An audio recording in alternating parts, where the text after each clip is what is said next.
I'm filling in for Dr. Dave Ashkin, who had a family emergency today. If you'll pardon the literary reference, in many ways, these are the best of times and the worst of times in TB control. They're the best of times in the sense that we now have tools that we never had before. We have new ways to diagnose latent TB infection. We have ways to diagnose drug-resistant TB without even having a culture by diagnosing it using molecular means. In some ways, it's also the worst of times because despite the fact that we've had a cure for tuberculosis available for more than 50 years, still more than 1 million people, almost as many as 2 million people a year die from the disease. There are 8 to 10 million new cases every year, and untold millions get infected with the disease every year.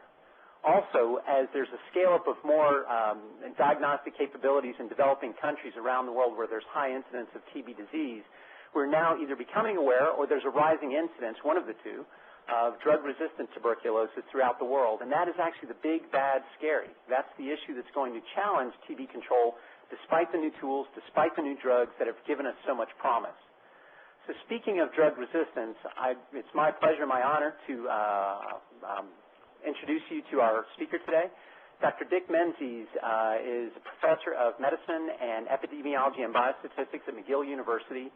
And his introduction is actually easy to do because his reputation precedes him. But I will add a personal note that to many of us who work in TB, and I'm going to try my best to embarrass him here, to many of us who work in TB, he represents a role model.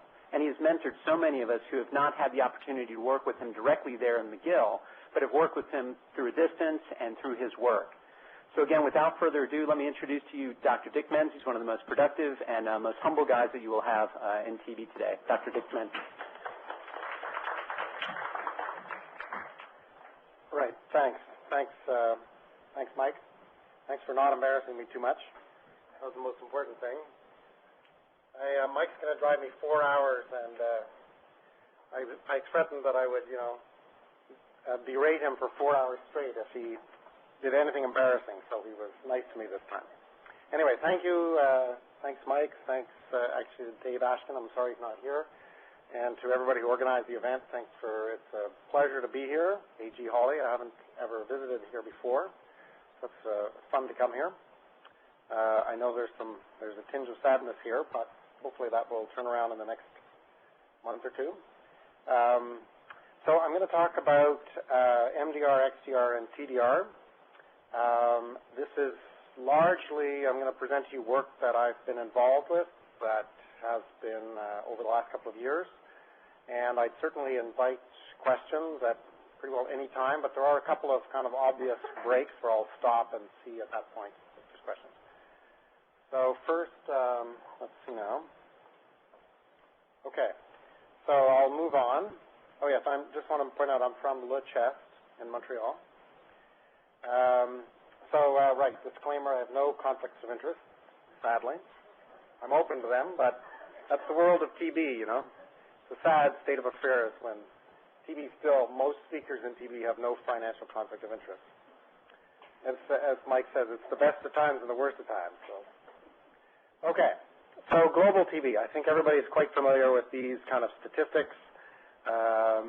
Millions of deaths, millions of cases of new cases of TB. It's estimated that at any one time, given the survival and the duration of symptoms and so on, that 20 million people are living with active TB at any one time, which I think is more than the population, for example, in the state of Florida. I got my figures right yesterday. And it's estimated that about 1/3 of all people alive today are infected with latent TB. Obviously, most of these are not in the U.S. and Canada. They're in Asia, they're in Africa, they're in Eastern Europe. But still, this is a huge pool, a reservoir of infection. And it's estimated that out of this 2 billion, 200 million will develop active TB. So I'm always hitting the wrong thing here. So recent trends, I think everybody's aware that in the 1990s, globally, here in the U.S., and we saw the same in Canada, there was an increase in the late 80s and early 90s. But globally, there was a rapid increase in TB rates. Largely HIV-driven, but in some countries like Eastern Europe, not HIV-related at all. It has plateaued globally, even a slight decline. The number of cases, given the still population growth, is still increasing or perhaps leveling off. Okay, so that's kind of very general. I think everybody's familiar with the general situation in TB. So what about drug resistance? So first of all, how much is there? So again, estimates from WHO. This is a couple of years ago. So they estimated, you'll notice that TDR doesn't even appear on this figure. So total cases in 2006, 9 million. Almost 500,000 cases of Mdr Tb globally in 2006. I think that number's not changed very much. What's kind of sobering is that out of that 500,000 cases of Mdr Tb, it's estimated that only 3% had adequate diagnosis, like access to full drug sensitivity testing, and maybe 5% in total had access to adequate treatment. And that still is more or less the case. Less than 10% of MDR cases today receive any sort of real MDR treatment. So there's a long way in terms of treating these, and that's why the emphasis has to be on prevention. Extensively drug-resistant TB, or XDR, is a much smaller number. You'll notice the mortality, though, is almost 50%. HIV-associated TB, actually, those numbers have gone up. Okay, so first, back to the basics. How does drug resistance develop? So just a little primer. So first of all, the most important thing about TB, and it's true, of course, of all bacteria, is that there's spontaneous mutations. And these have actually been measured, the rate of spontaneous mutation. And what you see is that for the common drugs, you're looking at 1 in a million to 1 in 10 million bacteria, mycobacteria, growing in culture will develop a spontaneous mutation to a single drug. To 2 drugs, the same bacteria, that's actually much less likely. So the probability of spontaneous mutation is it seems fairly rare, but the next obvious question that I'm sure you're all asking yourselves is how many bugs are there? So that too has been estimated. Now this was actually estimated in rabbit studies, not humans, but extrapolated to humans. So there's a kind of a rough correlation between the clinical state and the quantity, total quantity of viable bacilli. And what you see is that in a granuloma with latent TB, you have maybe 1,000 viable bacilli in the body. And so if you go back, so 1,000 viable bacilli, 1 in a million chance of INH resistance, you can give a single drug. And that's really why for latent TB we can treat with 1 drug, and we don't need 2 or 3. But as soon as you have even vague infiltrates on an X-ray, even those clinical cases, fairly minimal disease, that are smear negative, maybe culture positive, there's a big jump up in number of bacilli, and now you're seeing at least a big enough pool that you can see some spontaneous mutations, and as you see cavities and more disease, you're going to see more and more bacilli. So if you put those numbers together, you can actually work out the probability of resistance emerging given a single drug or combinations of drugs. And what you see here, I'm going to hope the pointer works right now. What you see is that here, INH and RIF. So if you give, for example, streptomycin alone with an infiltrate, you'll see resistance emerge. If you give INH alone, maybe less likely, but a person with a single cavity, so with that kind of bacterial load, almost certain that they will develop resistance. You give RIF alone because it's actually lower mutation rate, takes more advanced disease, but still RIF alone will lead to the emergence of resistance pretty high degree of certainty. But you give the 2 drugs together, and now you're down in this corner. With quite advanced disease, though, you still can see the emergence of resistance, which is why we routinely give 3 drugs to which we expect the person to be sensitive, not 2. Because of this more extensive disease, there's still a probability of resistance emerging. Okay? Right.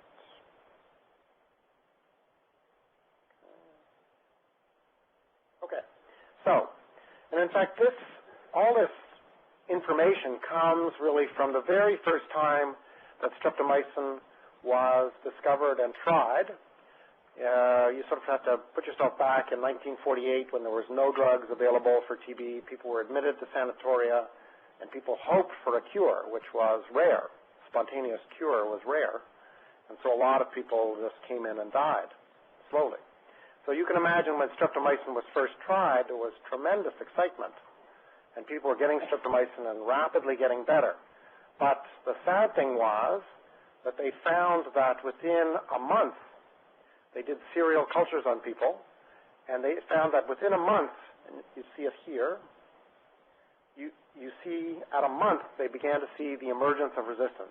1 month of streptomycin, and they started to see, and you see that by 4 months, almost 80%, 3/4 of the people had streptomycin resistance. So they were all getting better and then getting sick again. And they tried with PAS alone a year or two later, and you see the same phenomenon, maybe a little slower. But when they gave both drugs, no resistance emerged. And this was, in fact, the first sort of realization of the problem of emergence of resistance. Okay, so this was really what's going on. When you treat a person, and this is a log scale, so 10 to the 8th, a person with cavitary TB will have 10 to the 8th organisms that are sensitive, and they may have 100 resistant organisms spontaneously. You give one drug, the resistant organisms are unaffected and steadily grow. The sensitive organisms, of course, disappear steadily. So what you see is that by, and this is around 6 to 9 weeks, so around 2 months of therapy, people are better, and then as time goes by, they become sick again. So you'll see this rise and fall phenomenon. Okay, very predictably with one drug. Or if you happen to give 2 drugs, but they're already resistant to one, unbeknownst to you, so someone with primary resistance or previous treatment and didn't tell you. So the other phenomenon that occurs is someone who stops treatment early. Why is default important? So the first problem is a problem where you don't give enough drugs. That's a medical error. The second problem is perhaps a combination of medical and patient error, which is default.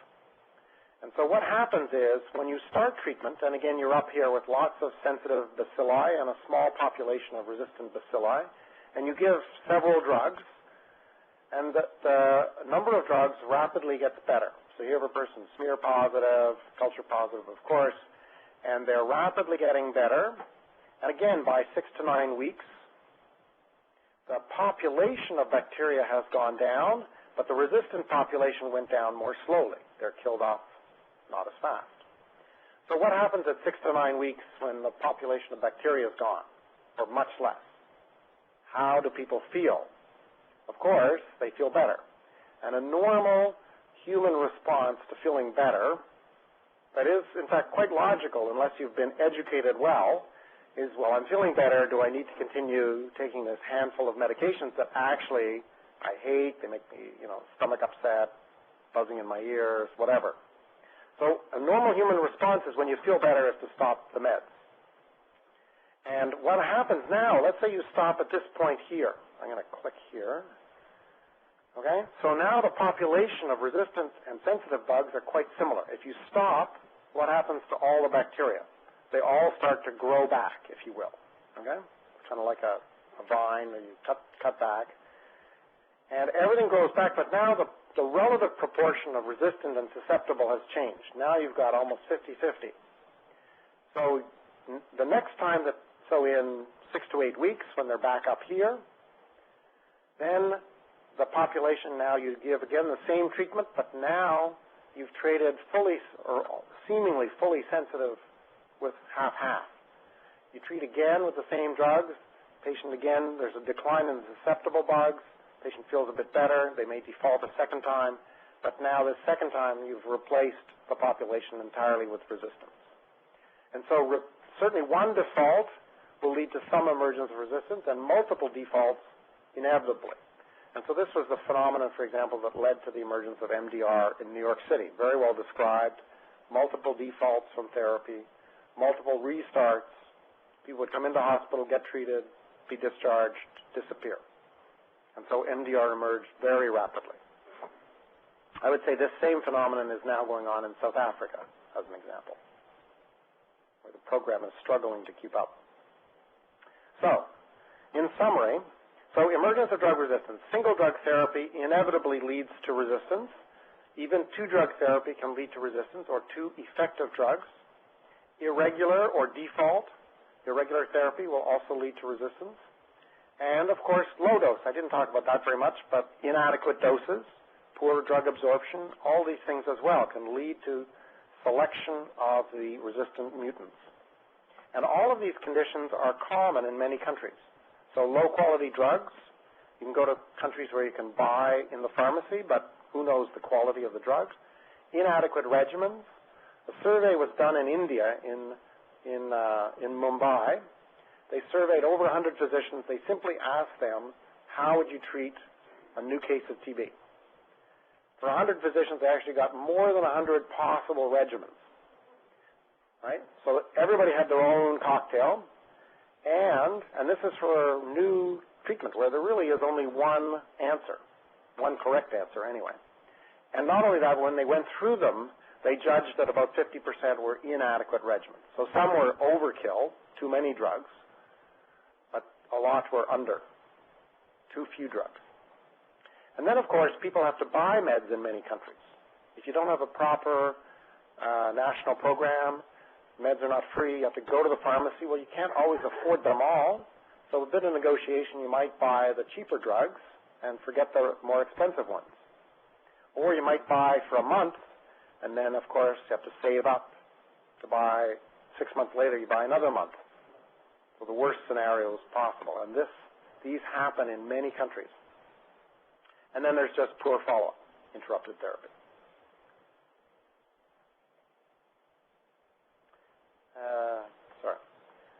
So, short history.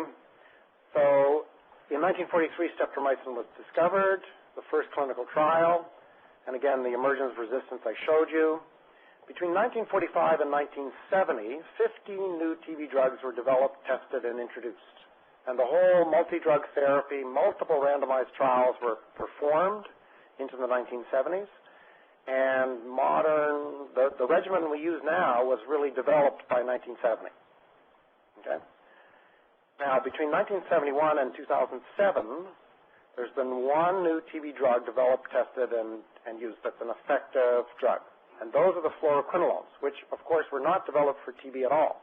They were developed for respiratory or other infections, but a byproduct, fortunately, is that they're good for TB. So there's been really no new designed TB drug that is on the market since 1970. There are in the pipeline a few, but very few. Okay, so I don't know if I can see if there's any questions about kind of more theoretical before I get into MDR. No questions? Everybody's got that? Most people are awake still. I'm gratified to see. Coffee's working. Okay, so let me carry on. Okay, so first of all, what is Mdr Tb? Again, I know you all know this, but just to be sure, we're all on the same page. So MDR is resistance to INH and rifampin. And why is that important? Because those are the two most effective, and they're also the two best tolerated TB drugs. Despite everybody thinks of INH, hepatitis, this, that, these still are the best drugs in terms of tolerability. And remember that before RIF was available, therapy was 18 to 24 months. When RIF came out, then suddenly people talked about short-course chemotherapy, which was 6 months, which doesn't seem very short. But when you compare it to 18 to 24 months, it's pretty short. But when you have Mdr Tb, you're back to 18 to 24 months. Okay? And you're back to some of the old drugs because we don't have new drugs except for the fluoroquinolones. Okay, so MDR treatment is prolonged.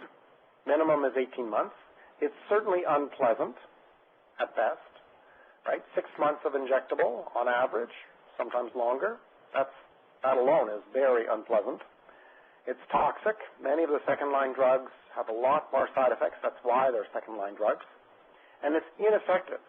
The cure rates of Mdr Tb overall in 3 different systematic reviews average 50 to 60%. So that's not a good success rate.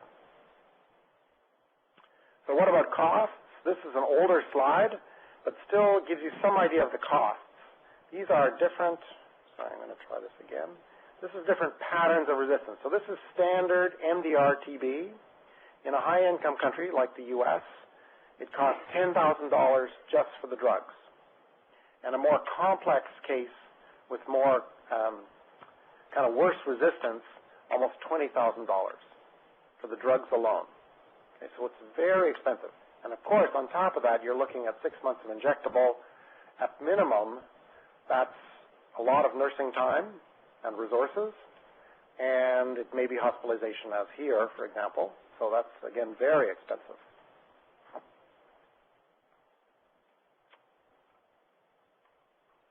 Okay, so Mdr Tb treatment is very controversial. In fact, it's much, much more controversial than treatment of normal, standard, drug-sensitive TB for one simple reason. And again, I don't know if any of you have ever participated in these guideline committees, which, you know, used to be a group of experts would be invited, usually by themselves, self-declared experts, and they would gather in a room, and everybody would announce their opinions, and a fairly forceful chairperson would manage to get some consensus at the end of 2 days, largely achieved in the last hour because everybody wanted to go home, and that would be the new set of guidelines. Then came randomized trials, and suddenly, you know, there's no more questions because the evidence was very clear. 2 months was better than 6, or 6 months was better than 9, or whatever. And so debates evaporate when there's good evidence. Opinions, you know, you can just get people to review the literature and sum it up. But with Mdr Tb, there's still scope for these expert committees and guidelines because there's never been a randomized trial in Mdr Tb, not one. So no one knows how to treat it properly, and everybody has their local experience, and so everybody has their opinion, which, in the absence of evidence, opinions tend to be very strong. It's kind of an inverse proportional thing. The better the evidence, the weaker the opinions, right? But when there's absolutely no evidence about it, it's a bit like politics, right? Who knows who's the best politician, but the opinions are very strong. Okay, so again, here we are. No randomized trials, many cohorts, local experience shapes expert opinion.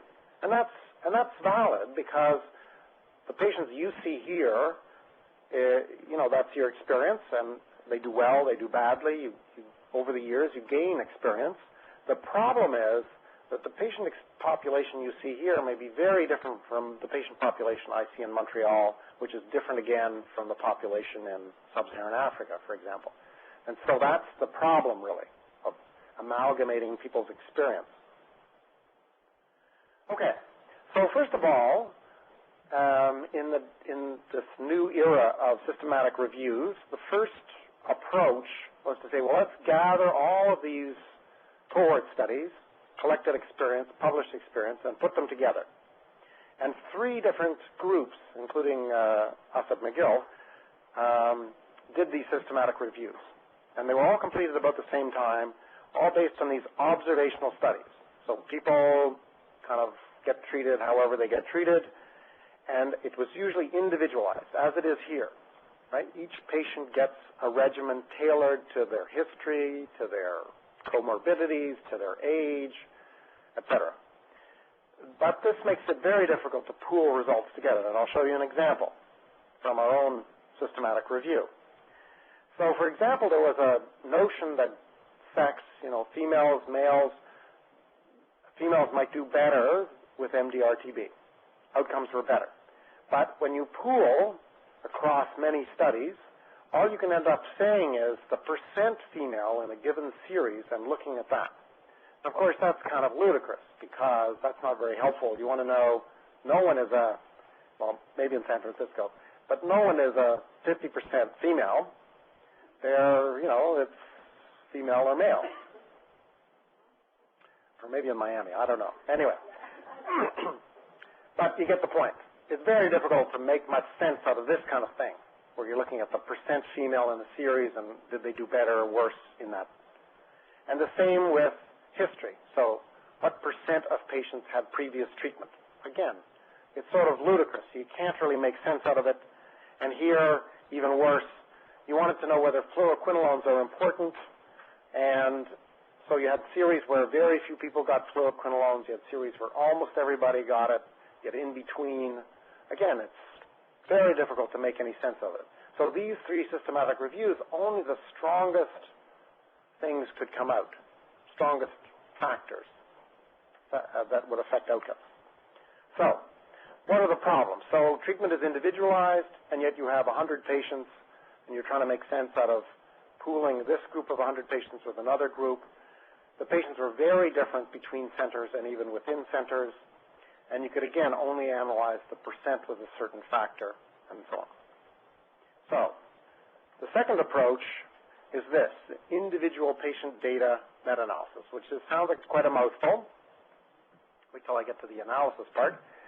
But what you're doing in an individual patient data analysis is you're actually getting the data from here, A.G. Hawley, thank you very much, and from New York City, and from San Francisco, and from Montreal, and from Toronto, and from,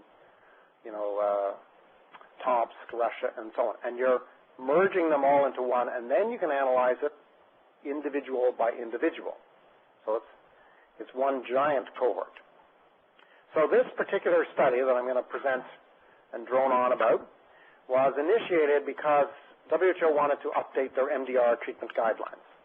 And so they put together a list of questions, and here were the questions which I was asked to answer. So which drugs, how many drugs, and for how long? Which, when you think about it, that's pretty well sums up treatment, right? What do you treat them with, for how long, how many drugs? So all the basic questions were asked by this committee. And the idea was we'd put together a giant data set of all studies that we could lay our hands on.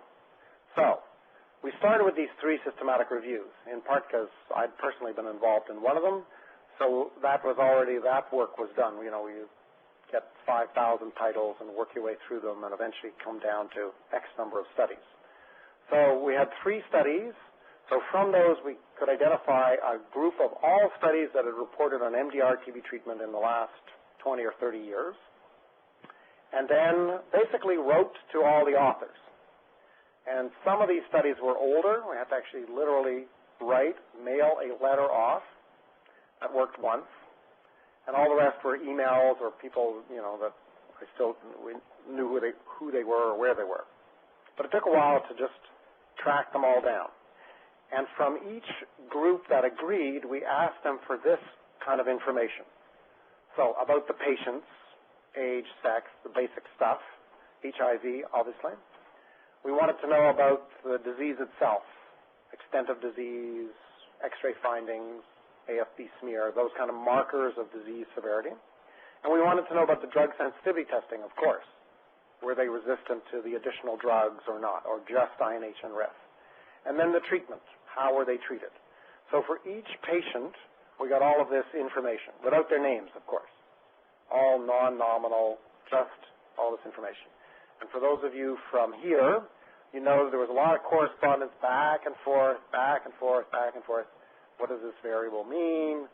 This is missing. Can you send this information? Et cetera.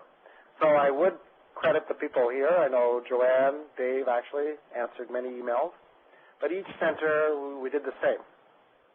Worked our way through the data. So again, we have to end up with one common data set. And as I was saying, we contacted authors to verify things, we even produced sort of summary tables to match the original paper.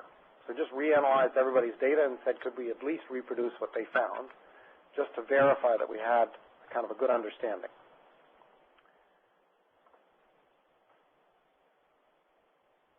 And then, again, I'm not going to go into it too much. I understand there's an evaluation at the end, and there's a quiz question, which is you have to be able to explain this method of analysis on the quiz. So take note. And Mike, on the way north, I'll explain to you in over 4 hours more about this random effect, logistic regression, blah, blah, blah. Anyway, fairly fancy analysis. Took me a long time to understand it. But essentially, it's a sort of meta-analysis technique, but it allows you to use each individual patient bit of information, and it also allows you to adjust for things that might be important differences between patients and between centers. So age and gender, obviously. Some centers had older patients, some younger. Some were mainly HIV infected, others were not. So this is a way to sort of adjust for all of these differences. Okay, so just rushing on. So this is sort of the numbers. I think the stuff on the right-hand side of the slide you don't have to worry about. But basically, we identified 67 different studies out there that have published on Mdr Tb in the last 20 years or so. We ended up getting 32 data sets, so about half responded. Some people never responded. Some people we literally couldn't find. A lot of people wrote back that the data was, never was lost, or they had moved and didn't know where it was. But at the end of it all, we ended up with almost 10,000 MDR patients in the data set, 9,800 anyway, it's a lot of patients. And out of this next few slides, 9,000 plus were analyzed. So it's a big group of MDR patients. Gives you a lot of statistical power, of course, to look at things. But also the nice thing was with 32 different centers, what was kind of amazing was when you write to people to say, well, how did you treat, how did you approach the injectable? So people would write back to say, well, of course, we gave it for 3 months. Of course. And someone else would write back to say, well, of course we gave it for 6 months. Obviously, what are you asking for? So everybody had a different approach. And the approaches, which were sort of local, culture, experience, etc., differed more than the patients.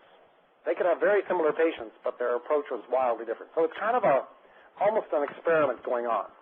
Not randomized, but sort of random, because the patients, at least, they randomly went to, A.G. Hawley, or they went to wherever, and they got, the A.G. Hawley way of treating patients, which is, of course, the best way and the right way, absolutely. But they got a very different style of treatment in New York City, or certainly in Russia, or in Peru. So that's actually the beauty of all this. There was a lot of this natural experimentation going on and variation in approach that had nothing to do really with the patient characteristics. Okay, so here's just a quick summary of the patient characteristics. So this is actually the full data set, 9,800. So 2/3 were men, which is about right. Just, most adult TB, about 2/3 are usually men. 2/3 that had prior TB treatment. So that means 1/3 it was primary MDR, had never been treated before, which is bad luck. Only 12% had HIV co-infection, a relatively small number. I think part of that is, you have to survive to get to MDR. And a lot of HIV-infected patients actually die. They get treatment once. If they fail that, they actually die before they get diagnosed with Mdr Tb. Very few received antiretroviral therapy, reflecting that this is many of these are older cohorts. The vast majority had pulmonary TB. And again, 2/3 were smear positive and about half had cavitation on X-ray. So fairly extensive disease. Overall treatment outcomes, again, this is MDR, 54% cure rate, and cure and treatment completion. So that's not bad. That's exactly sort of in the middle of all the published estimates, which makes sense because these are the same studies. But still, it's not very good. You see death rate is 16%, and default is also high. Again, reflecting the reason that people got into these troubles is the default. So they're manifesting the same behavior. So now I'm just going to run through some of these results. I don't want to, go over them in too much excruciating detail, but just to show a few examples of what was found. And a little bit, there's some interesting lessons along the way. Okay, so this is a complicated slide, but I'll just kind of take you through it slowly, and then the other slides, it makes more sense. But bottom line, PZA and ethambutol very little effect. So what I draw your attention to is, hold on, I got to get my mouse working. So this is PZA here. And, water, okay. My voice is sounding scratchy already. So there's an odds of success if you got PZA compared to if you didn't of 1.2, meaning 20% more likely cure if you got PZA. So 20% more likely is not a very strong effect, and you'll notice it's not bold because the confidence intervals around that encompass 1. So it could have been worse, could have been 10% worse, could have been 70% better. Okay, so not significant. The only thing, again, this is for fail relapse, which is sort of treatment efficacy.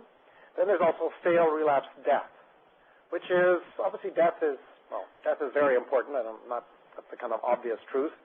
But in Mdr Tb treatment, a lot of people, because the treatment's so long, they don't fail treatment, they just die of Mdr Tb.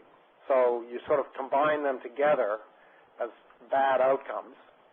And PZA was, again, slightly and significantly more likely to result in success compared to fail relapse death. And for default, no effect at all. But default, of course, it's multifactorial why people default. It's not as much related to the disease as perhaps the program and other things. Ethambutol, you see absolutely no effect, which is a little bit what we all know and think. It's not a very strong drug. It's a bacteriostatic. It's to prevent further resistance. It's not a very important drug. PZA is perhaps a little more surprising that it's not that effective. Some of this had to do, of course, with a lot of underlying PZA resistance in the population. And this is taking all comers. Okay, so let me go on. So injectables, so kanamycin, amikacin, and capreomycin. You use all of these. I guess you use amikacin preferentially here. Certainly we do. Caprio? Okay. Okay. Okay. And Caprio because you think it's better? Less likely to have Okay. So, okay, that's interesting.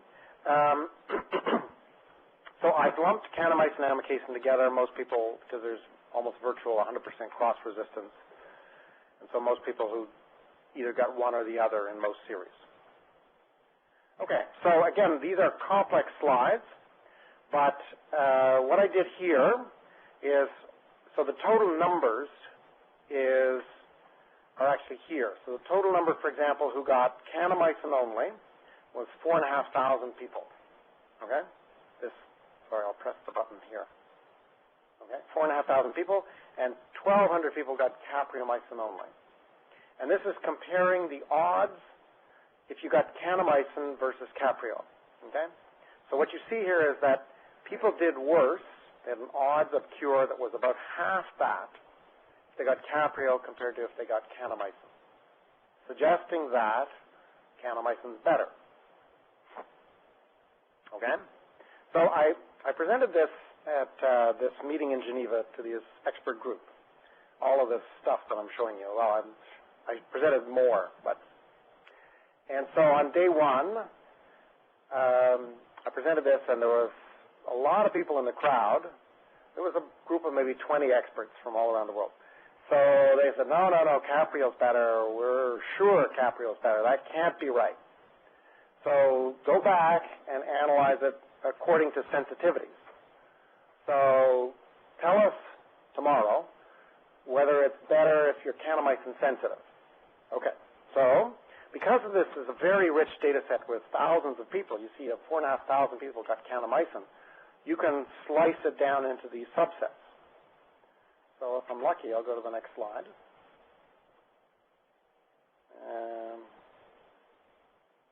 Sorry. Yeah, okay. So kanamycin sensitive only. So now this is kanamycin sensitive only. And the numbers are smaller, so still 4,000 plus, and 400 got capreomycin. So kanamycin sensitive, but they got capreomycin. But again, you see in this subset that caprio was doing worse. than the kanamycin, right? Everywhere down the board, you just see 0.6, 0.7. They're doing a little worse. So Caprio looked worse. So what would be the next objection? This is a 3-day meeting. Fortunately, it was only 3 days. Yeah? I was informed I have to come to the microphone so that the online audience can hear. But I would say that what was the population? Because there would be a big difference between what countries were possibly using Caprio versus kanamycin, and were those populations equal? Okay, so well, first of all of this is adjusted. You'll notice there's 2 estimates, unadjusted and adjusted. I'm going to press the button here. Unadjusted, adjusted. So it didn't really matter, at least in terms of these things that I was adjusting for. But I did also look at characteristics of patients who got Caprio versus Cana and didn't really see a big difference. Okay? But still the committee said, no, no, no, you've looked at it wrong. You should look at the kanamycin-resistant group. So back to the hotel, and that night I reanalyzed it. And so the next day I was back. They wanted to know kanamycin-resistant strains. So now the numbers are much smaller.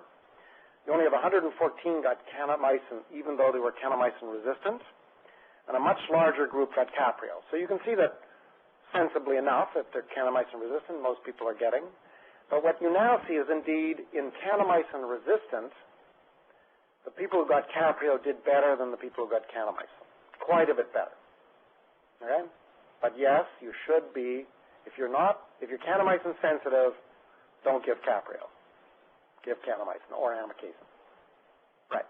So, again, interesting, but it also just demonstrates the kind of utility of this data set, because you see that almost any which way someone said, look at this, you could look at it, and you'd have 100 patients that fell into that pot.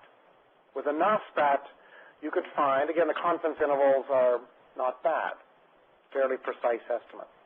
So it's quite a powerful tool. Not so, this is what we call stratified analysis. You just tone down only on a very small subgroup and look at the effect of, again, a drug like capreomycin versus kanamycin. It's pretty specialized, question, right? But when you're actually faced with a patient who's got kanamycin resistance or sensitivity, you want to know, let's say they're kanamycin sensitive, which drug should I use? I think this data pretty clearly says use kanamycin. Don't use Caprio. Okay. So I'll go on. So the fluoroquinolones. So the fluoroquinolones, I'm going to talk about ofloxacin, because that was the most commonly used fluoroquinolone, and later generation quinolones, which is Moxie and Levo.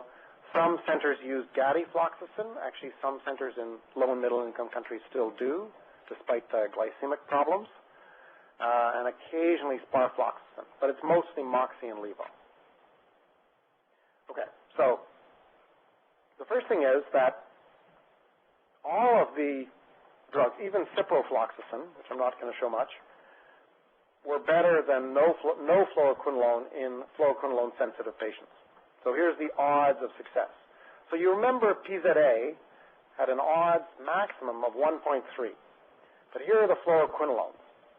So much better, okay, much more effective, potent drugs. Odds of success, 2.5 times that of not getting a fluoroquinolone.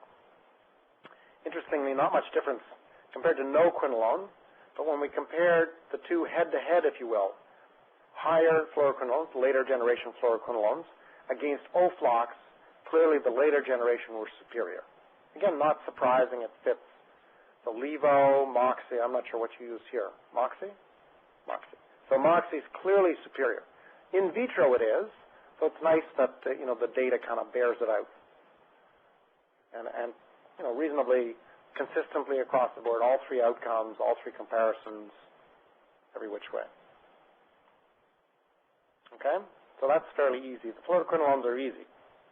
So what about the so-called group 4 drugs?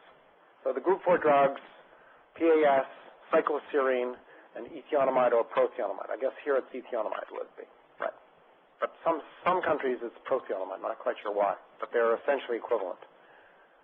So what was interesting was that ethionamide or prothionamide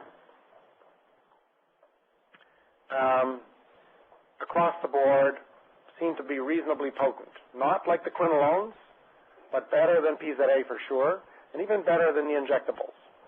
So this is a drug that's very similar to INH. So there's a fair amount of resistance, cross-resistance between INH and ethionamide, but at least in overall, we didn't even separate out, because they're all MDR after all. So we didn't look at ethionamide sensitive versus resistant. We just total all in. Seems to be a pretty effective drug. But cycloserine, not very much. Actually, this down here must be a mistake. The PAS. The PAS really had no clear effect. Whether that's, and again, these are all big numbers. Ethionamide, 6,000 people got ethionamide or prothionamide. Cycloserine, 4,000 or 5,000. PAS, several thousand people. So they're based on, quite large numbers. And cycloserine, really a modest effect, but less than ethionamide. So of the group 4 drugs, looks like ethionamide, prothionamide, the most important, the most effective drug, the one that you should certainly want to use. The others, PAS, not clear that it's really adding anything. And I can say the prevalence of resistance to PAS was very low when tested. So it's not because there's a lot of resistance to it. Maybe it's a question of tolerability and getting enough dose in, I don't know.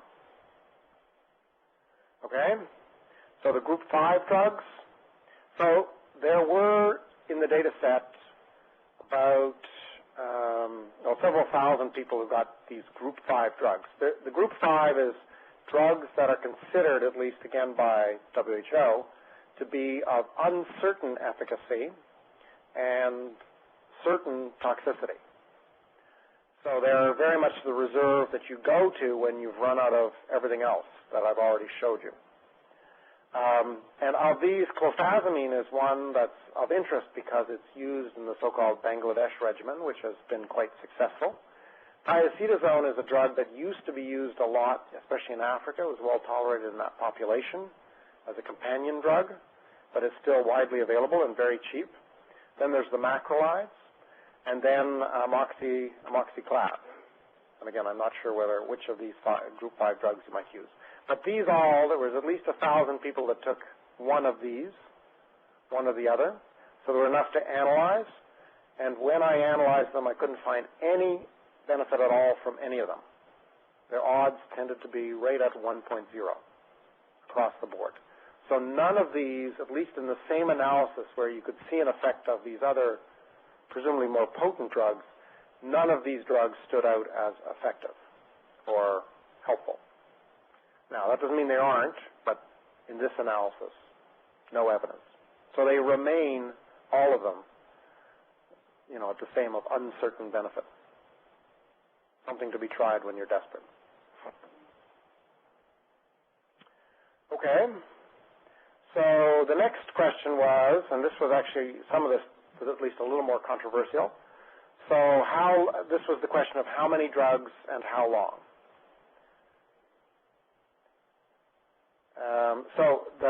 I'm going to talk about the initial intensive phase, which is usually defined as when you give injectables, and the continuation phase.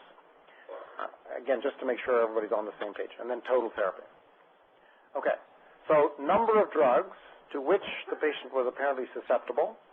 What you see here is, so the numbers treated, these are smaller numbers because we didn't have information on, sometimes didn't have information on what people got in the initial phase or the continuation phase, just the total number of drugs given, that sort of thing. So what you have here is a reference group, so 0 to 3, to which they were susceptible. So some centers had very limited drugs available, obviously, and they would end up treating people with, 4 or 5 drugs, but they were actually resistant to all 4 or 5. So they could end up with 0 apparently effective, or should be effective. Up to 3 is our reference group, so that's a reference of 1.0.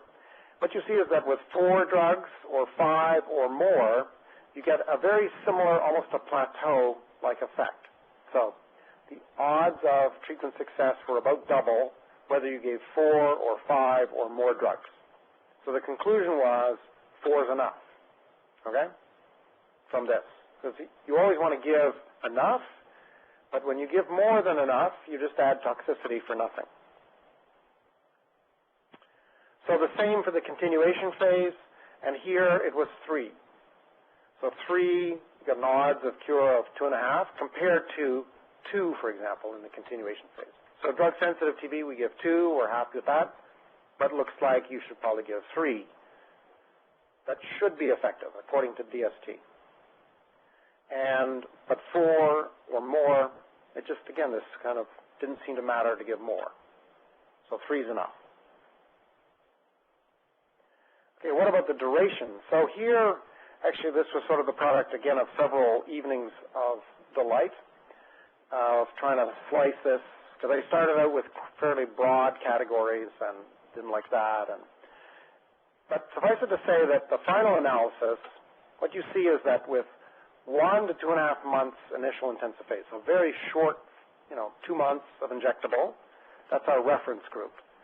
So up to 4 months, 2.5 to 4 months, not much better. But as you get over 4 months of injectable, you see an improvement, they're doing significantly better than if they got only this short amount of therapy. This is the injectable. And it keeps getting better until you reach 7 to 8 months. So it's a long period of injectable therapy. More, I don't know whether here the standard is 6 months or post-conversion or what's your practice. But 7 to 8 months is a long period of injectable. But consistently, and there was quite a bit of controversy on this point that went on for months after the meeting. And because people viewed this as longer than the current standard, and was it real, and was it correct? And so I did multiple secondary analyses, sensitivity analyses, the group that got quinolones, that didn't get quinolones, adjusting for other drugs, adjusting for number of drugs, and consistently this time period, around 7, 8 months, came out as always the best chance of success. So that's current guidelines actually suggest that. And then there's total duration of therapy. And here, it's around a year. Sorry, not a year, 2 years. Okay? But you see that it sort of jumps around a little more. But still, you're looking at about 2 years total therapy. Same idea. We're looking for kind of the maximum odds. You notice that the odds kind of fall off again as therapy gets longer and longer, of course, because some people, you're going on and on because they're failing. And that's why you carry on and on and on. Because this is actual duration of therapy. Okay, so current recommendations was the 2008 recommendations. And so the initial phase was 3 to 6 months. And when I say IPD evidence, so this is the evidence I've just showed you, that by and large, this was what was adopted as the current WHO recommendations. So initial phase is 7 to 8 months. 4 effective drugs, continuation phase, again, 18, to make a total of 2 years with 3 effective drugs. The fluoroquinolones, especially the later generation, were emphasized, ethionamide, prothionamide, and again, kanamycin in preference to Caprio, with the caveat of kanamycin sensitivity. Okay, so before I go to XDR, I'll stop there and see if there's questions about MDR. I have a couple of questions. One came in online, so I'm going to put my new addition to my face here with the glasses. This was earlier that came in, and it came from Dr. Richard Wing, where it said 3 recent reviews of ineffective Mdr Tb treatment. What countries were those done in? Says that our experience in the binational TB program, Texas, Mexico, has cure rates of about 85%. Our biggest problem is abandonment due mostly to drug and alcohol use. So I guess the heart of the question is that when the 3 recent reviews of ineffective Mdr treatment, where were those studies done? Okay, so in total there's 67 different studies, and they're done in 30 or 40 different countries. They're all over the world. I would say 5 or 6 would be from the U.S., a couple from Canada, Europe, and so on. But easily half of them would be low and middle income countries. So the other thing I'd say is that if you discount default and death, then the treatment success rates, just treatment success versus failure relapse, are 85 to 90%. But if you count deaths and default, then your true success rate, because you do have to count those, is probably 50 to 60%, and even in the best of series. There's another question here. Hi, Elena Hollander. You mentioned that there was a high. I'll have to grow. Sorry, Elena. Yeah. You mentioned there was a high amount of underlying PZA resistance, which struck me. Were the MTB complex subspeciated? In other words, were some of these bovis as opposed to I see. So, TB? Sure. Well, a lot of patients, of course, either, first of all, 2/3 of the patients have been previously treated, so they would have received PZA before. And, of course, many of these are treated in settings where there's DST are not done until they failed or failed several times. So they could have come in with MDR, INH, and RIF resistance, but sensitive to PZA and ethambutol.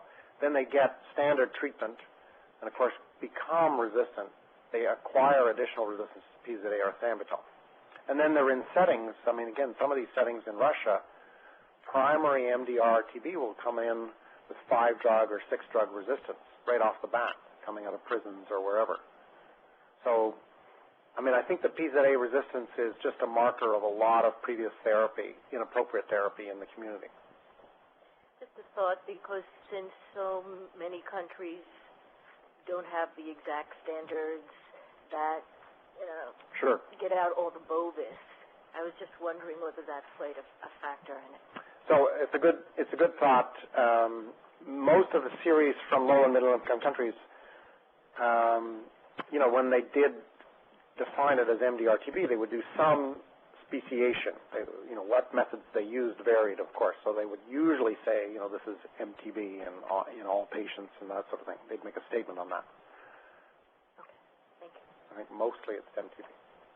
Another question from online is that what is the best fluoroquinolone for Meningeal TB? Okay, that's pretty. I still think it would be Moxie. I would use Moxie in preference. Yeah, it's my understanding they all have similar CNS penetration. Yeah, so I'd use the one with the most in vitro activity. Okay. And Jerry Jean? Did you look at the regimens in relationship to location of the infection? Was it CNS or was it bone or was it pulmonary? So we actually ended up, because the number of people with extrapulmonary TB was very small. We had 120-something patients with only extrapulmonary TB. The difficulty in that group is that microbiologically it's much more difficult to prove cure or failure because you have to rebiopsy them or whatever often. So we actually ended up excluding that group, and so this is really pulmonary MDR that this analysis focuses on. We're hoping to do that in another run. And here's a loaded question from online that I think is probably a topic of a whole separate grand round. It said, can you extrapolate any of this data for treating LTBI context MDR cases? So my recommendation, I'll go right on a limb here, I would use a fluoroquinolone unless the index case has documented fluoroquinolone resistance, in which case I'm not sure what I would do in that case. But I would, what we do in Montreal, based largely on the evidence that fluoroquinolones replace INH very nicely in active TB, and they're very potent in vitro, and they're obviously very potent in MDR-TB. I use fluoroquinolones alone. How 6 months. 6 months. And the 6 months is from? That's a guess. That's a guess. Gotcha. That's an expert opinion. Right. Well, a non-expert opinion, a self-declared expert. And you will do fluoroquinolones alone. You'll not put a companion drug, say PZA, if there's No, I think that PZA, first of all, in latent TB, you only need one drug. Right.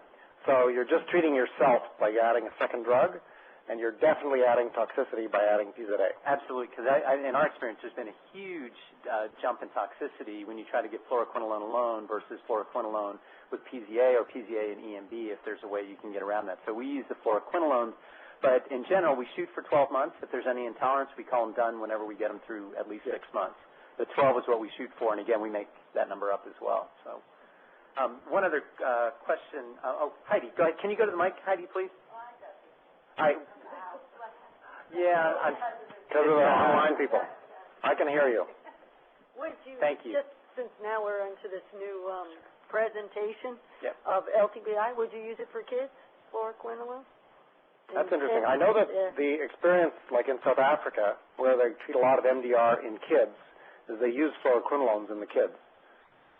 But it's a little dicier with LTBI because it's sort of, you don't have solid evidence, whereas in MDR, you're treating a life-threatening disease. But they have very good experience with really no serious complications in the kids. They have reported on this, actually, their experience.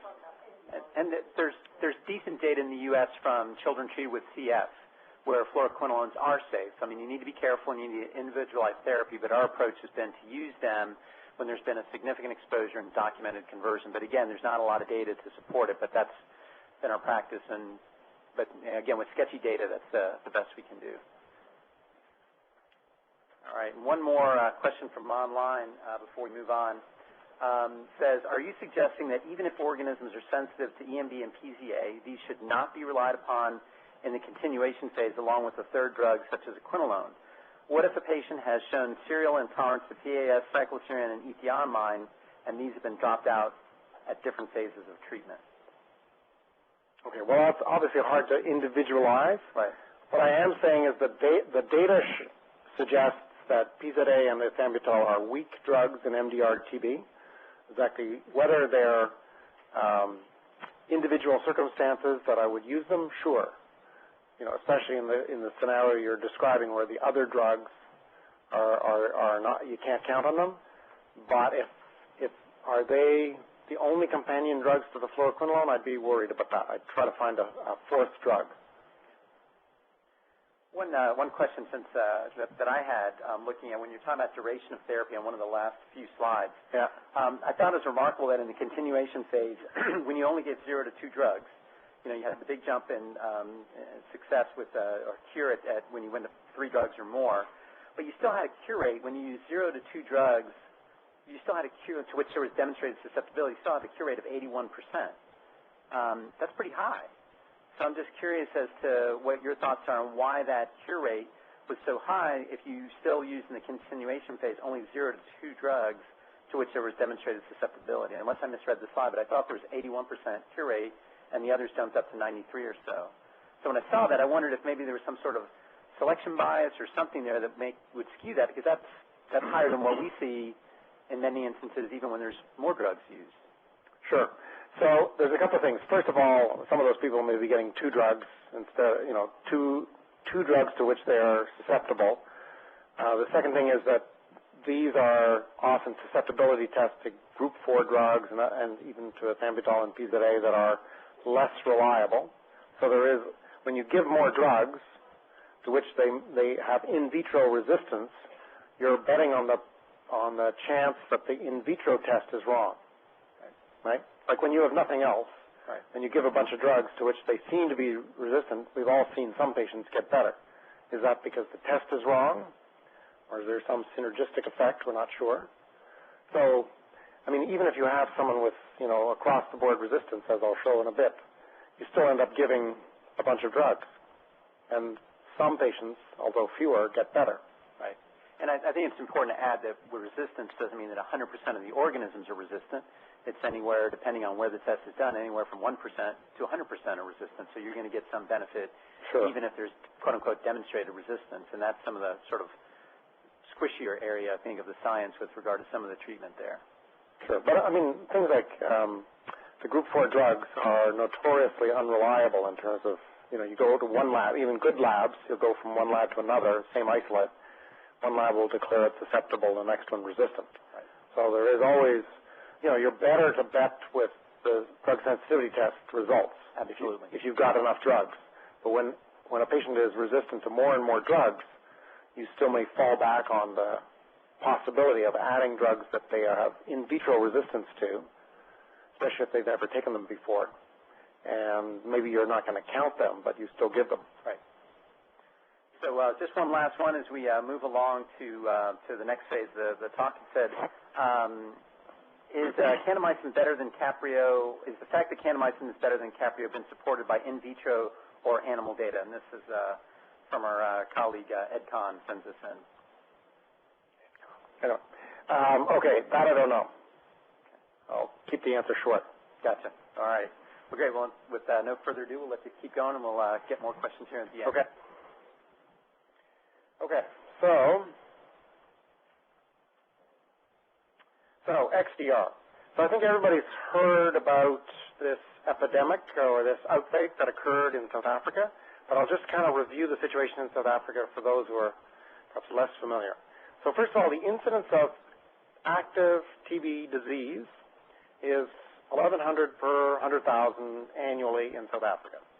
So that works out to 1.1% of the total population of the country develops active TB every year. And if you think that most TB is in the 15 to 49 age range, that's probably 3 or 4% of that population is getting TB every year. So that means everybody gets TB there, pretty much, at least once, right, when you think about it. Some people more than once.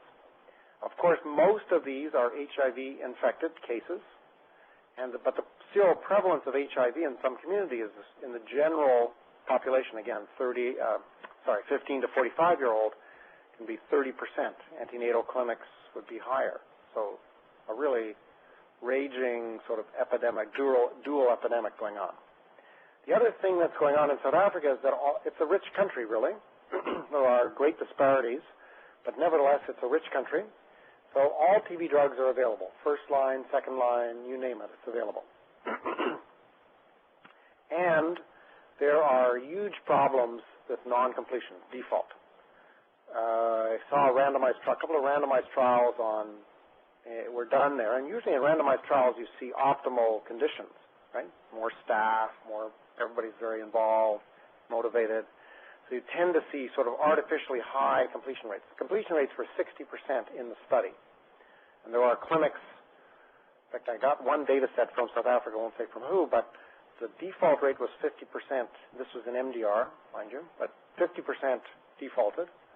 And most of the rest where there was an outcome had died. So there was they were either dying or defaulting.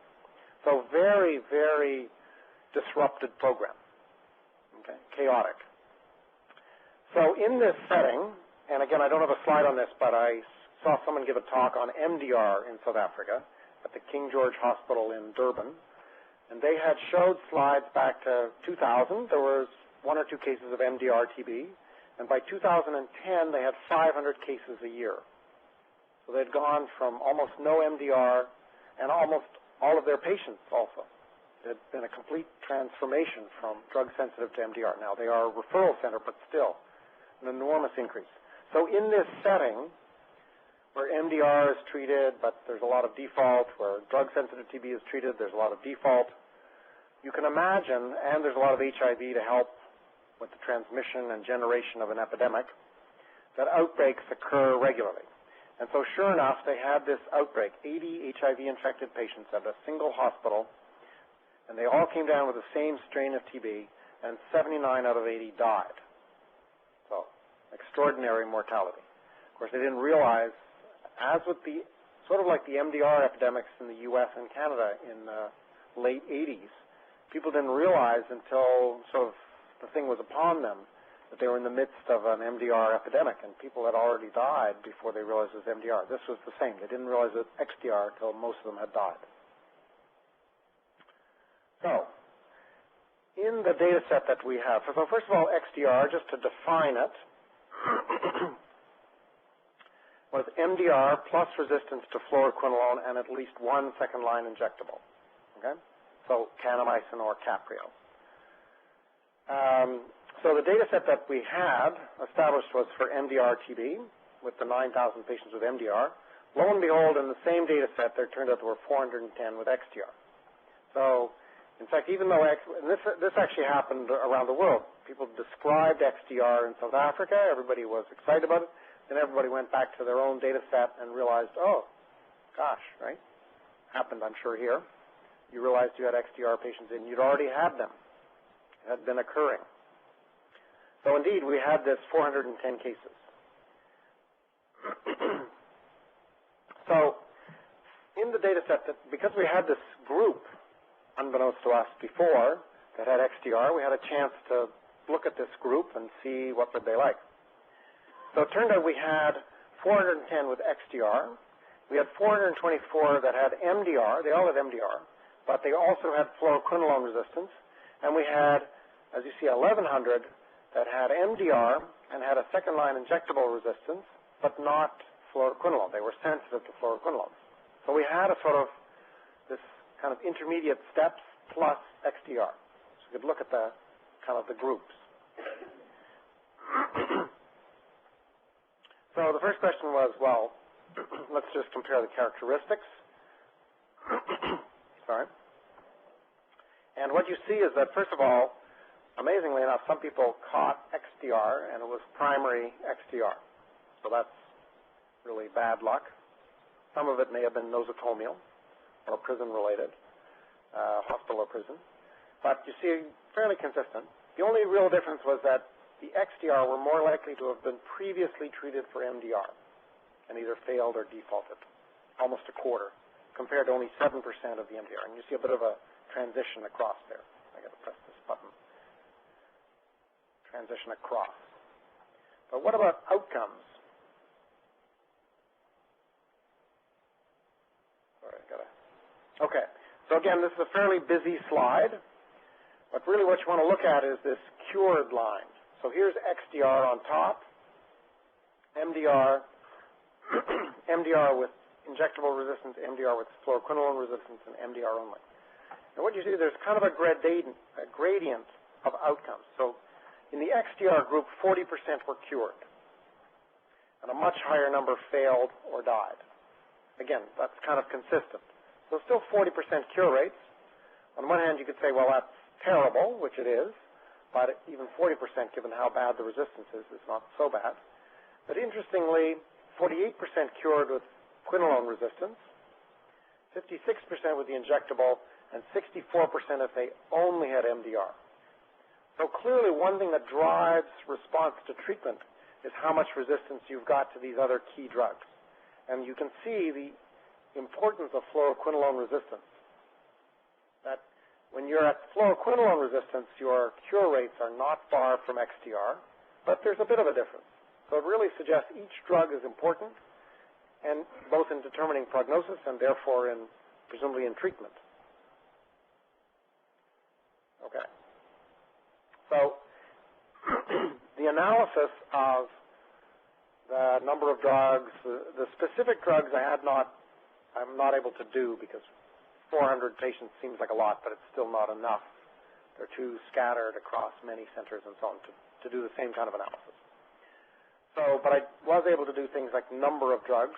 So here now, instead of 4 drugs,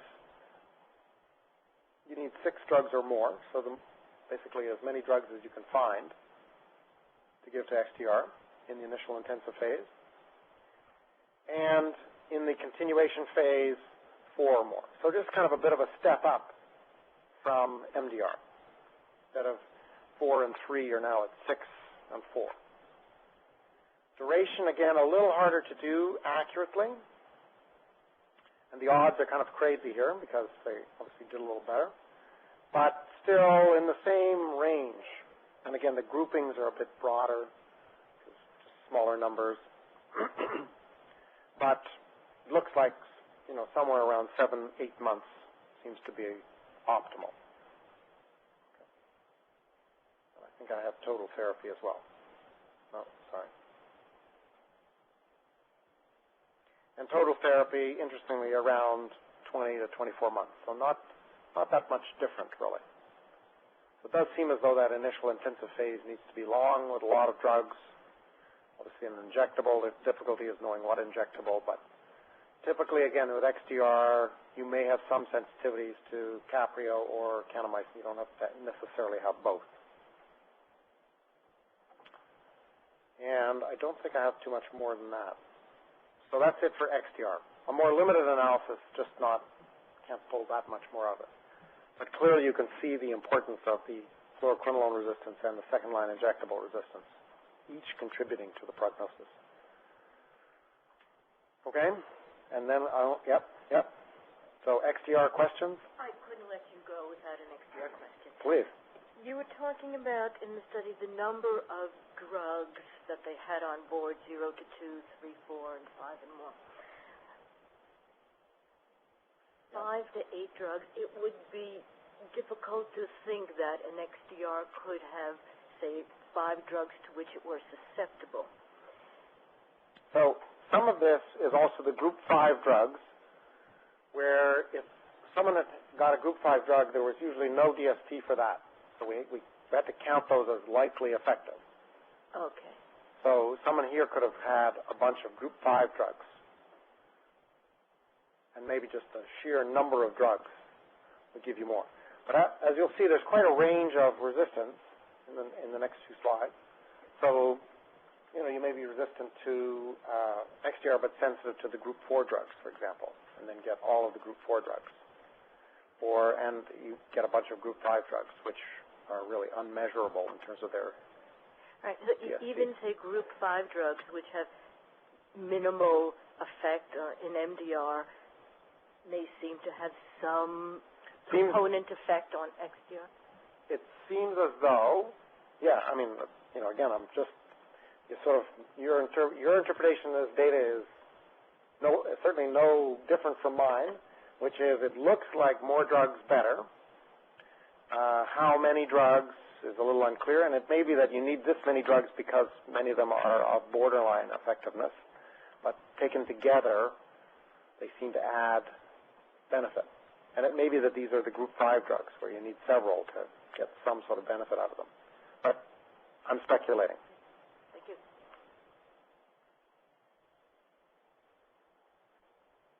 And from our colleagues online? Okay.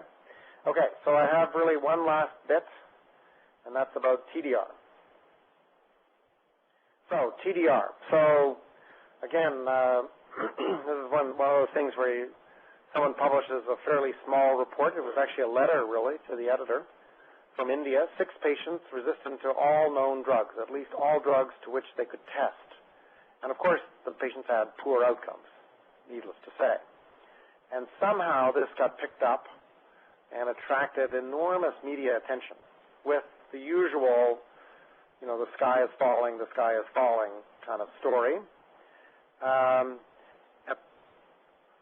It really got really picked up in India. And so they interviewed the guy who reported this, who was working in a private hospital in India, very dedicated guy, who was treating these patients, and he had nothing good to say about the Indian National TV program. And so this then, they actually suspended his license temporarily, in retaliation, it seemed. Anyway, eventually this all got settled down, but it was a big media event especially in India. The upshot of it was that they poured tons of money, much more money, into the TV program than they had before, so that was a good thing. So it's not bad to have, media attention if you can survive it. Money comes later. Anyway, so what is TDR? So, and I was actually at, again, another of these Geneva meetings, and the first question was really, well, how do you define TDR? So TDR, total drug resistance. But, of course, total depends on, you test for 6 drugs, 7 drugs, 8 drugs, 9 drugs, right? If you're resistant to 9 drugs and then you get a 10th that's sensitive, you're not quite TDR. So the question really is, in XDR, we know that XDR does worse than MDR, and we have a nice, clear definition. Fluoroquinolone, second-line injectable. But really, with TDR, is it different, or is it just a bit worse? And is it different enough that it matters, that you should know about it, you should know how to treat it, or is it just, do the same, but more, give more drugs? So, the first question asked was, well, in this group of our XDR patients, so 400 plus XDR patients, maybe there's some patients that would have TDR. do the same. Look back at the data you already have in hand. So for this, we tried different definitions because, again, the difficulty in the data set that we have comes from all over the world.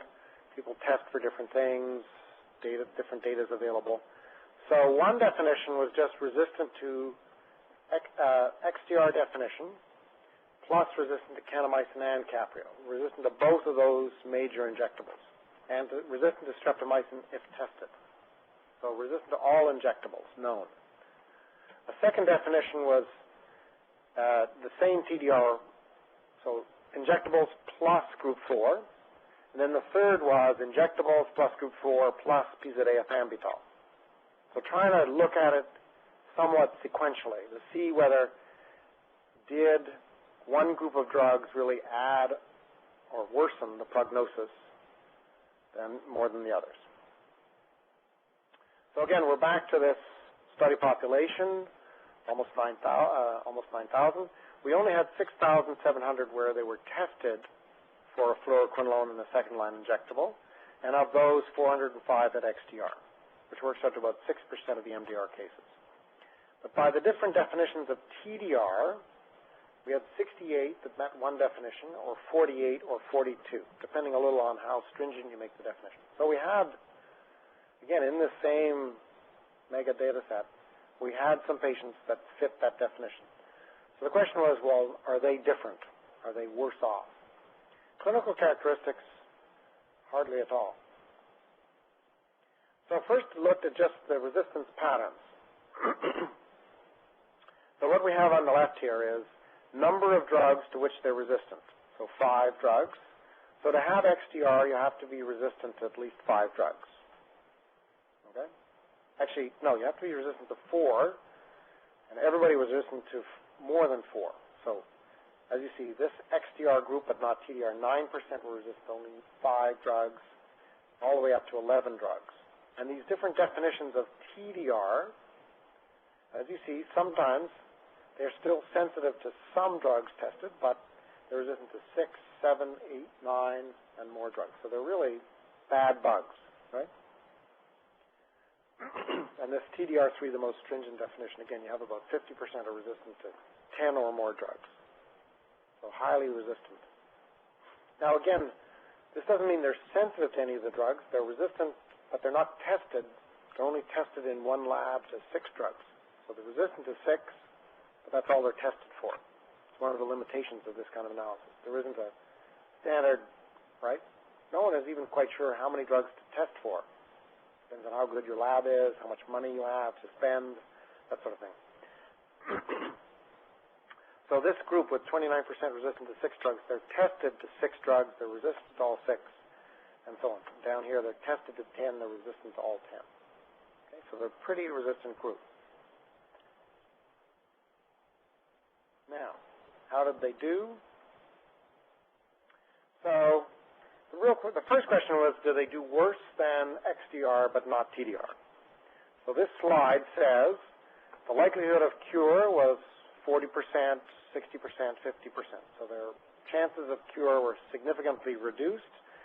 And when I put together the outcome of failure or death, they're 2.5 to 3 times more likely to fail or die than XDR. So yes. But what's interesting is it doesn't really seem to matter what definition. So in other words, the injectables seem to be key. When you lose all injectables, that seems to be the most important turning point in terms of worsening your prognosis. Although, just to confuse you, when I analyze it slightly differently, just a different method of analysis. So here's just looking at the cure rate. So XDR cure rate, 43%. Again, I haven't put the defaulters on here, which was how you get up to 100%. But the TDR3, the most, so resistant to group 4, ethambutol PZA, and the injectables, 19% cure rate, which is sort of at the spontaneous cure rate level of the pre-antibiotic era. And these others seem a little better. I'm not quite sure, just different methods of analysis, so you have to take it with a grain of salt. They're all worse than plain XDR. So yes, so TDR is clearly worse, not surprising, more resistance, worse outcomes. But whether it's just the injectable that matters, and beyond that, nothing else matters, I'm not sure. And that's all I've got for TDR. So no helpful hints on how to treat it because frankly there's not enough patients. So conclusions. So treatment of drug-sensitive TB often, not inevitably, leads to Mdr Tb. Poor treatment leads faster and in more patients. So risk-containing regimens were introduced in 1970, and Mdr was described 20 years later. But things are getting faster, as you see. Treatment of Mdr leads to XDR, and widespread treatment of Mdr, for example, in South Africa, was introduced in 2000. And the first XDR case was described in South Africa in 2006. So that took them only 6 years to get there. And treatment of XDR leads, of course, to TDR. And TDR was described, although it had been present, in 2011. So really, what's next? So, some of the things that we need to think about. First of all, new drugs. Unfortunately, after 5 years or more of heavy investment by Gates and others, we still have only one new drug that's even close to the market, which is TMC-207, a Tbotec drug. There was a publication in New England about a phase 2 trial, and they're in a phase 3 trial now. So hopefully it'll be ready for prime time soon, but it is only one drug. And of course we know that if we introduce one new drug into this mix, it could be bad, right? There are others in the pipeline, but none of them are even at phase 2 trial, which means it's probably 5 years before we get there. What about better use of existing drugs? So high-dose RIF is being looked at. Turns out that the reason we use 600 milligrams of RIF, a little multiple-choice question now. Was it because that was the optimal dose in multiple human trials, or that was the best dose that seemed to work at the lowest price? Which one was it? Option B, correct. So it turned out it was just barely enough, and it was very expensive, and so the dose of 600 milligrams a day was literally picked upon as the compromise between efficacy and cost. Of course, now, cost, at least outside, I don't know what it's like in here, but I mean a GDF 6 months of RIF costs $10. So that's out the window. But now people are saying, well, maybe we should double the dose of RIF and we'll get better results. So that's being looked at. Daily rifapentine is another one. Rifapentine can be given once a week, as per the New England publication on latent TB. But daily is very much like high-dose RIF. You see higher levels. And daily rifapentine may be a better strategy. High-dose INH, of course, is known. Other combinations of drugs. The group 5 drugs have never really been subject to randomized trials. We don't know what might work better. So what we need are randomized trials. I think we need randomized trials now. That requires leadership, that requires money, and that requires collaboration. So collaboration I think we've got, but we need to see even now trials start. And I'll just show you the next couple of slides, my last 2 slides, just to show you where we should be and how we've fallen from what I think is what we should have been doing for the last 30 years. So this was from, I've done a series of systematic reviews. These are phase 3 randomized trials in new cases of TB. Phase 3 is treating people right through and measuring failure, relapse, death, those kinds of things.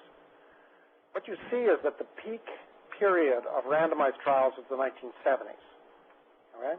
And most of these were funded by the British Medical Research Council. Some were funded from CDC and a smattering of others. They were all but 2 were publicly funded. They weren't funded by pharma, not at all. And you can see there's a terrible fall off in trials, right? Phase 3 trials have almost evaporated. And I think in part it's because we've grown accustomed to pharma. Pharma funds all the other randomized trials. Of course, they fund their own agenda. But in TB, that wasn't the history. The history was publicly funded. I'm not quite sure why we've forgotten that. And the other kind of even worse slide is this one. Randomized trials in resistance or just retreatment. So this is really, again, the peak. Despite the fact that drug resistance we talk about, it's emerging. Like there was no MDR in the almost no MDR in the 1970s. No, there wasn't MDR in the 1970s. They just invented RIF. And yet, drug resistance has gone up and up and up over the last 30 years, and there's been virtually no response to how to treat it. So that's why we're still muddling along with observational studies, meta-analysis that no one can understand, that sort of thing. So there's a big need for more work, more effort. And yes, you know, every single center, we have small numbers of patients, but multi-center studies are feasible. And I don't think they're that expensive. They don't need to be. So I think this is one of the things, at least, we need to be doing more of. Thank you.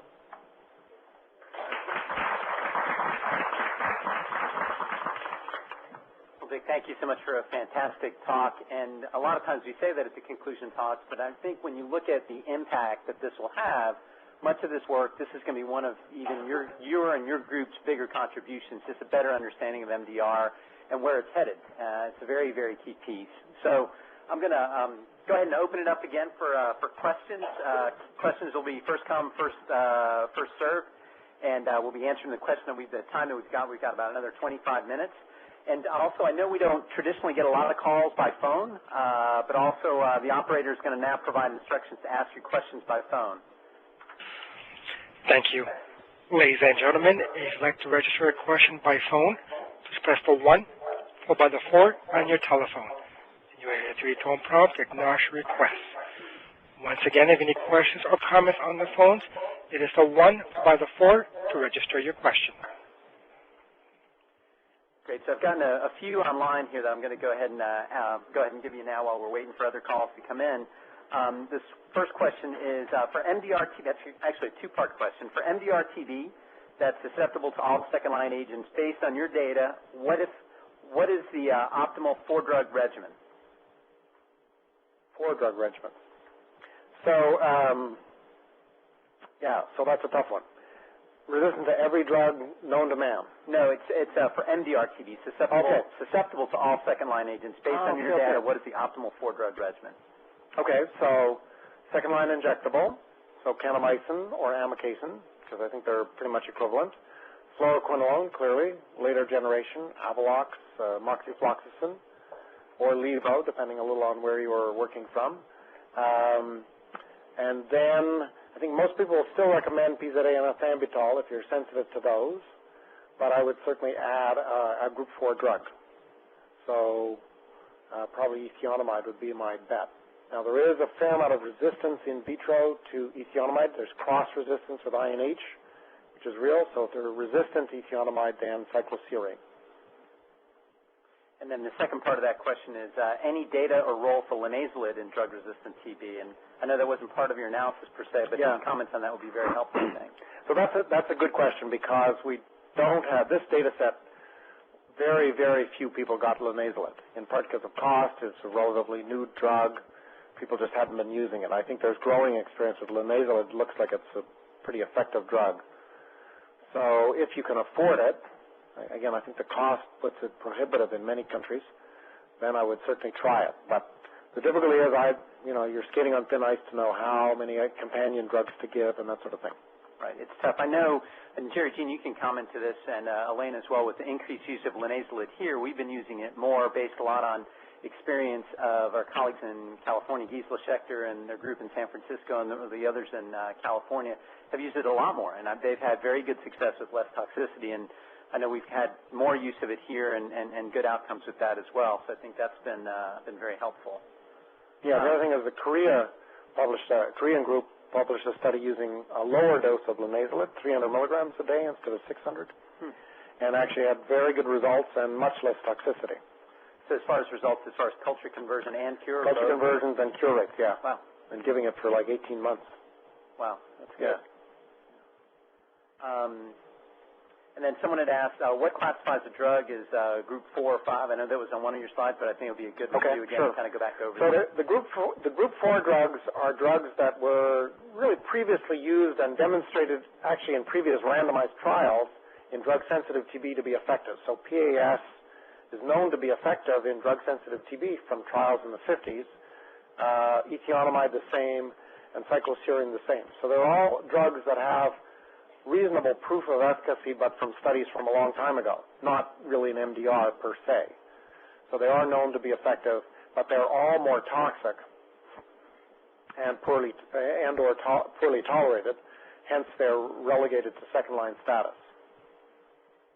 The group 5 drugs, on the other hand, there's no human data that really shows their efficacy from any sort of randomized trial. And so they're the drug. Even linezolid is considered at the moment a group 5 drug. But it includes high-dose INH, it includes clofazimine, it includes, which is an effective drug for leprosy, but it's just not clear that it works for TB. Amoxiclavulan, the macrolides, and the macrolides in vitro tend to have uniform resistance in vitro, yet people have tried them in human studies, but only in observational studies. Now, you mentioned high-dose INH as group 5. Define high dose for the group, if you may. So high dose would be double or even triple in some places the dose of INH, so 600 milligrams a day daily or 900 milligrams a day with a fair amount of pyridoxine. But again, in the series that I looked at, we had too few patients that received that to be able to analyze it separately. But we couldn't discern any real benefit from that. And you didn't collect data necessarily on toxicity necessarily. No. It wasn't. We had some data on toxicity, but because it was hard enough to get a uniform definition of treatment outcomes, and the definition of side effects and who stopped for a side effect and how severe they were, that was very poorly standardized in the data set. So it's tended to be a limitation, if you will, of this analysis. And we've gotten a sort of a shower of linezolid-related questions that have come in related. You've answered most of them, but they're teasing through this one question. There is one thing that we haven't talked about, is that any impression of the performance of linezolid in these regimens, and can you speculate on its potential role? You already touched on that a little bit, but if you can go into maybe a little bit more depth as what this caller wanted to have. Well, again, I think probably the biggest published experience is this series from Korea, which I'd have to send you the reference later, but it's actually one of the data sets in here, where they used it 300 milligrams a day, daily, but for 12 to 18 months. They had good success rates and low rates of the big ones are hematologic and neurologic toxicity. But they used, they still use sort of 4 or 5 other drugs. So it was part of this multi-drug regimen, which again makes it hard to tease out the effect of linezolid.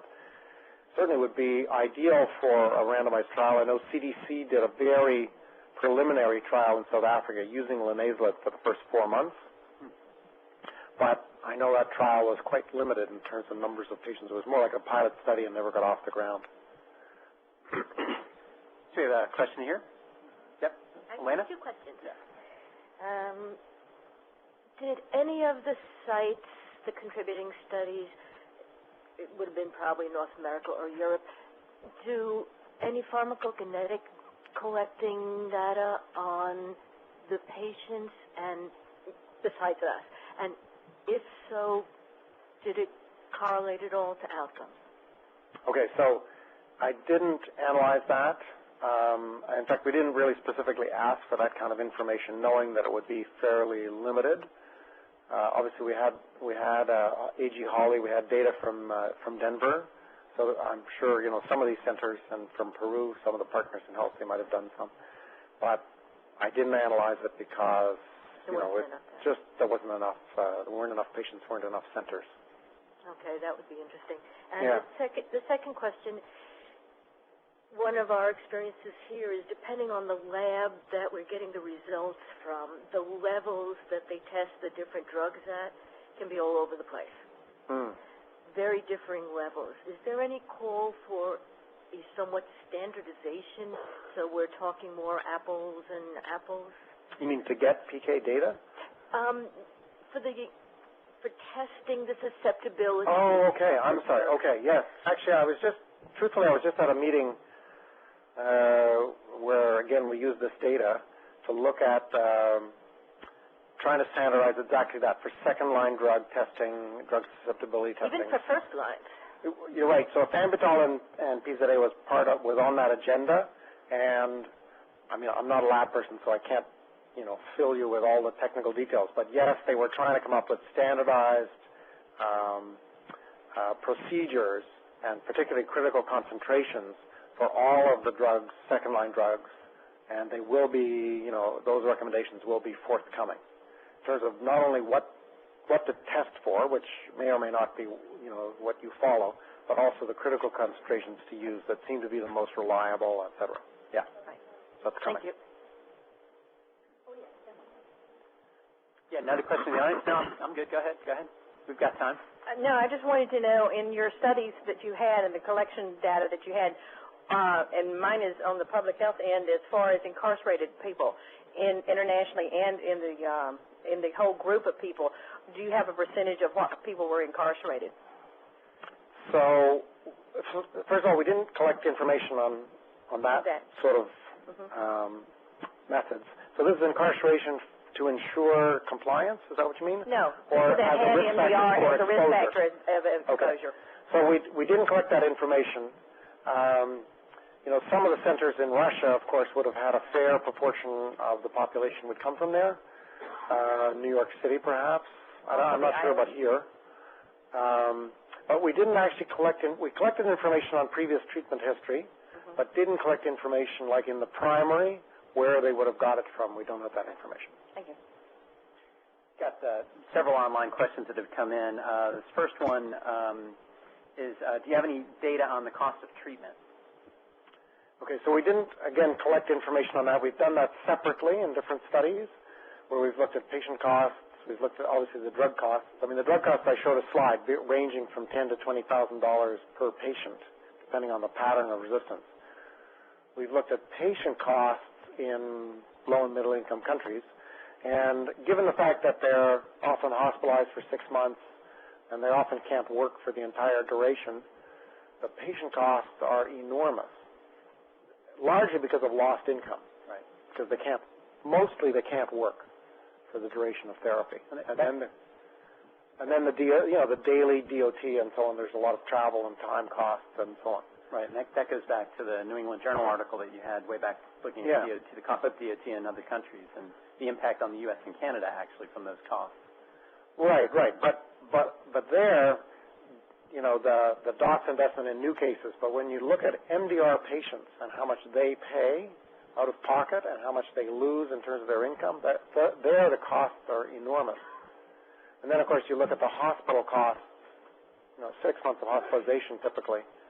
Again, the health system costs are huge. So you're looking at thousands and thousands of dollars from a patient point of view and also thousands and thousands of dollars from a health system point of view, not counting the drugs. And the drugs nowadays, through global drug facility, the cheapest regimens out there are still $3,000 to $4,000, even in a low-income country. For total treatment or per year? For total treatment, but for an MDR case. Lowest cost. Wow. Lowest cost, $3,000 to $4,000. Wow. So it's huge. Another question is that did data allow you to compare the effectiveness of the injectables when given IM versus IV? No. And if a patient, another question is that if a patient is resistant or intolerant of second and third line drugs except PAS and quinolone, would you continue the injectable beyond 7 to 8 months if tolerated? I think I would if really you had no other option. I think they're important drugs. It's hard to make recommendations about very specific situations where you're losing a lot of drugs for intolerance or resistance, and then what are you left with and so on. A little bit this data sort of gives you some principles to go by, and then after that you're still, it's still an individualized approach as to what's the most important. I think, again, you have a sense of the number of drugs you need. So, try to make that number of drugs. When you're trying to reach 3 drugs in the continuation phase and you're balancing a group 5 drug with very uncertain efficacy versus injectable with more certain efficacy but also more certain toxicity, that's a very individual patient kind of decision. Yeah, and you've got to have very good reasons, I think, to continue and push your luck, I guess, with injectables beyond 7-8 months. I think their toxicity becomes a real issue with anybody, no matter how healthy they were up front. Another one from online, and then I'll get a couple from the floor here, and this is a little bit of a longer question and comment, so I will share it. I'll go ahead and read it word for word. The biggest issue in Mdr-Tb in this caller's mind was the relentless and needless creation of drug resistance when physicians and public health systems are aware of the factors that lead to drug resistance. The caller states, I don't pretend to understand the motivations of those responsible for this disgraceful situation, but it does remind me of a thought articulated by a physician who wrote a paper a few years ago about why patients in Bolivia died of TB. He commented that what might really be needed is DOD, directly observed doctors. So I think that's a very enlightening point in many ways. And I think a lot of times it's very easy for us to kind of point the finger at the patients and non-adherence, but non-adherence, it's a double-edged sword. It cuts our way on the provider side and physician side as well as on the patient side. So I think that's one good use of DOD where we can actually use that as a positive encouragement here. So Jerry Jean, another question? Yeah, it would seem that we're still stuck with critical concentrations for TB drugs as opposed to using MICs or MBCs that we use in other diseases. You see from your lab meeting or others that there's any chance of us ever getting to an MIC? It looks like we're maybe throwing out some perfectly good drugs if we could adjust dosages to overcome MICs instead of... You mean an individual patient or individual bug, I should say? Both. Okay, that's interesting. Partly because I was... anyway, I didn't hear... They were trying to use the published literature to establish kind of evidence-based guidelines. And the published literature in TB, as you know, is largely based on critical concentrations. So they were looking at the reliability, reproducibility, and so on of different critical concentrations, and then the correlates of those with, human response. And the only data they had for human response was really this data set, because there's virtually no other data where you've got drug sensitivity tests and so the critical concentrations were, again, what we had from the individual labs. From an ID point of view, I may be the token and among everyone who's listening, and I'll get into what Jerry Jean said. I mean, there's really no other bacterial disease, really, that we would accept not having MICs for the drugs. I mean, you get any biogram now, and you're going to have the MICs of the drugs and its interpretation. I mean, that's what we were getting at. It doesn't necessarily make sense if for TB we're looking at critical concentrations instead of more the standard of MICs. Okay, well, I definitely don't have the expertise to comment on the issue, really. All I know is that the limitation that we have at the moment is that the published evidence or the available evidence is all based on critical concentrations. So, for example, this data set of 10,000 people, we have information on drug sensitivity testing using critical concentrations. To use MICs may be much more logical and sensible, but you would have to almost start over. You'd have to produce, a series of 100 or 500 or whatever patients and show that your outcomes correlated well with use of the drug, not use of the drug, and the MICs that you had. You know what I mean? So you may be absolutely correct, but you've got quite an uphill road ahead of you to prove it. I have another comment from online that one caller sent in on by email and said that they did an analysis in their state about the cost of treating one case of MDR, and this included drug costs, hospitalizations, case management, the full Monty. It was $700,000 for that state to treat one case. So that's higher than what's been published, but certainly not unreasonable when you think of the extensive costs and some of the challenges, particularly with some of the lower incidence states that might have to have other resources pulled in that are not already established. So an interesting point. But I want to shift the discussion, if I may, take a question and sort of get 2 points that really kind of follow along one theme. Is that at the end of your slide, you talked about randomized clinical trials and talked about sort of what's there as far as like what exists. That along with the issue of lab scale-up around the world in higher incidence countries, because now you've got the issue of more countries doing susceptibility testing, cultures and susceptibility testing, and then kind of dealing with the consequences of that. Can you comment on two things, both related? One, what's the way forward to sort of help with lab scale-up, because we're talking about a huge investment potentially, and how to strategically address that with, say, key reference labs, or how that can be best addressed. And then also with the idea of randomized clinical trials. In the U.S., we have a limited number of places that are capable of doing high-quality randomized clinical trials. It's a lot of infrastructure, good clinical practice. All these things are really challenging. When you take that into a very low-resource setting, some people have done it marvelously and done a fantastic job, but how do you scale that up, and what's the way forward to be able to scale up those two things simultaneously? Sure. So first of all, as you know, there's a big global lab initiative, GLI, actually chaired by Rick O'Brien, and they are pushing to expand, supranational lab networks, establishing new regional labs. So for example, in West Africa, there's a new lab in Benin that is now the regional reference lab, establishing national reference labs and getting them up to speed, and then within the country, again, regional labs that can perform drug sensitivity testing, expansion of things like Gene Expert, which gives you at least rapid testing and diagnosis for Mdr Tb, especially in South Africa and in Eastern Europe and places like that. So there's quite a lot of initiatives going on in the lab side. I would say the diagnostic side of TB has advanced a lot in the last decade. And in part, that's regulatory. Like, it's obviously a lot more difficult to get a new drug from development to use in humans, right? There's a lot more steps involved, which appropriately so than a diagnostic test. People don't have to swallow the diagnostic test. They don't have to show safety and all this other stuff.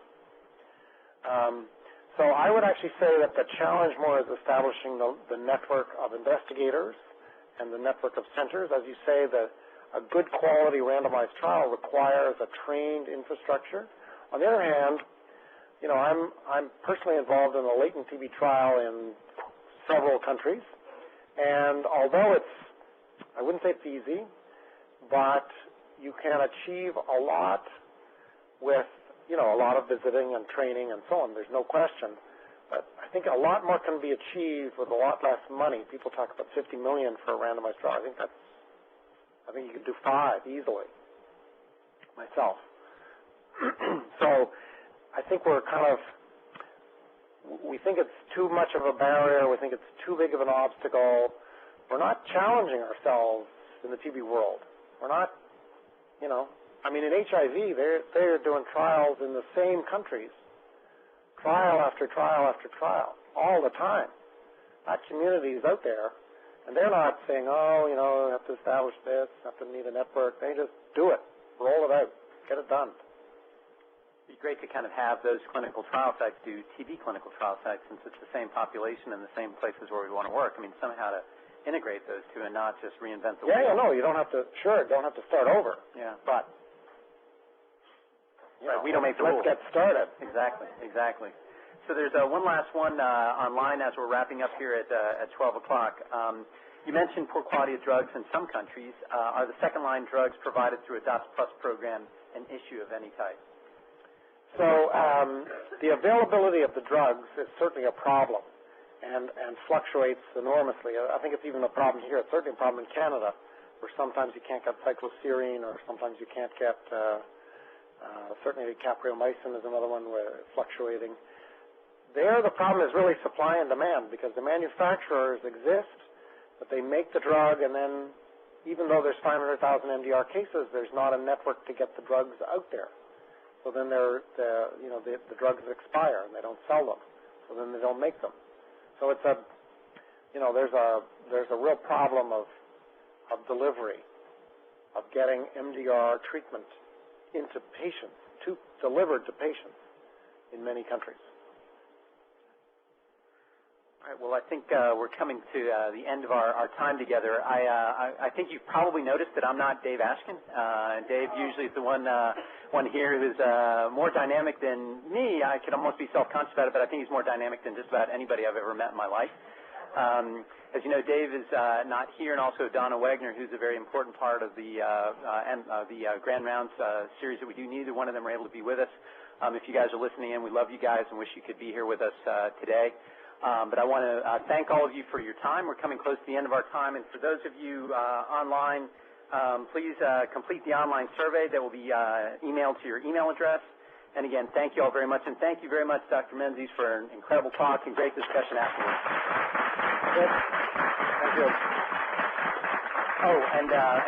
And my last thing is that there will be no M&M today. It's been canceled, largely because Dave couldn't be with us today, but we'll pick that back up as a regularly scheduled time in the future. So thank you all very much. Great.